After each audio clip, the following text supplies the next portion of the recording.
as a Boy Scout, one of the things that was continually brought up was the need to be prepared.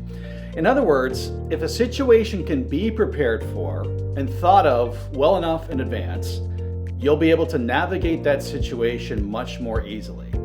Such is the case with our emergency preparedness at FBC. The first thing to help you be prepared is to know the emergency response packet that is hanging on the wall of each classroom.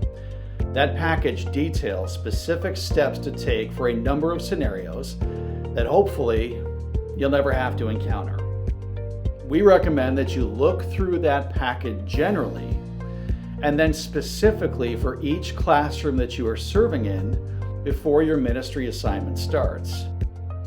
Second, if you feel like you're about to encounter an emergency situation or you know that you're in one, immediately call 911. You are responsible for calling. Don't assume that anyone else is. It's better for us to flood 911 with calls than for no one calling because they assume that everyone else is calling.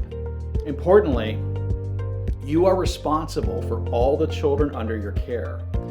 Parents are entrusting you with their child, that you will take care of them.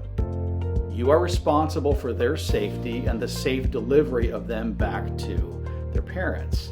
As hard as it would be, you cannot leave your responsibility as a teacher to go to another area of the building to find your own kids or your family. In the 4 major emergencies you could encounter, there are 4 memorable action steps that we'd like for you to remember. In the event of a fire, go. In the event of severe weather, transition. In the event of a shooter, stay. In the event of a medical problem, get. Let's talk about the first one. In the event of a fire, go. When there is a fire in the building, everyone needs to go. Where do you go? You go to Luke's field, which is the softball field behind the church. Make sure you do a head count of all the kids under your care and do this with the check-in app. Shut the windows, turn off the lights, close the door behind you.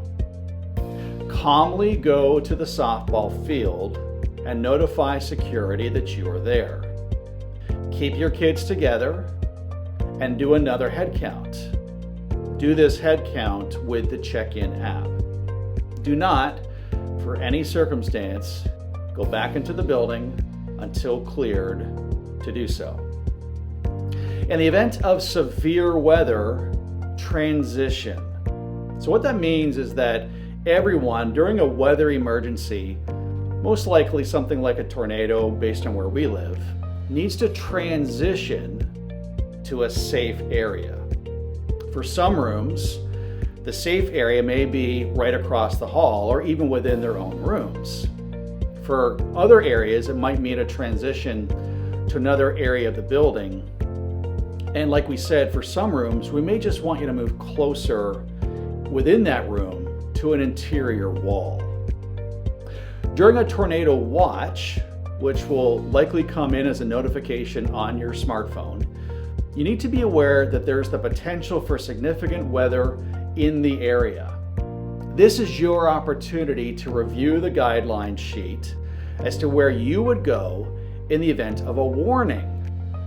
During a watch, do a head count of everyone under your care. If it progresses to a warning, you need to move immediately to your safe location. Don't wait for things to get worse. Meteorologists likely know something that you don't about the current weather scenario. Stay in your safe location until the warning has passed. Make sure you do a head count when you arrive at your safe location.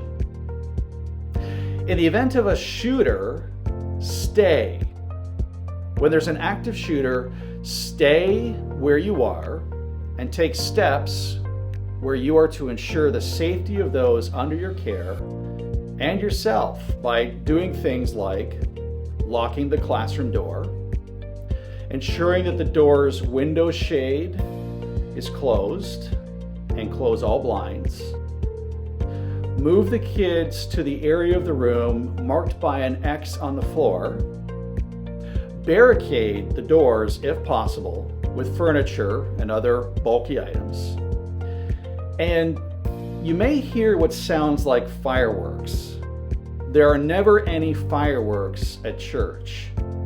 Always assume it's gunfire and follow these safety protocols. In the event of a medical problem or emergency, we want you to get.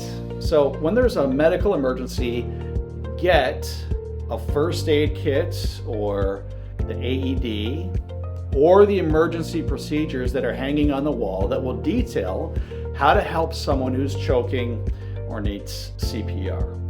The AED, or automatic external defibrillator, is used for someone who is having sudden cardiac arrest, someone whose heart has stopped. It's located in the foyer.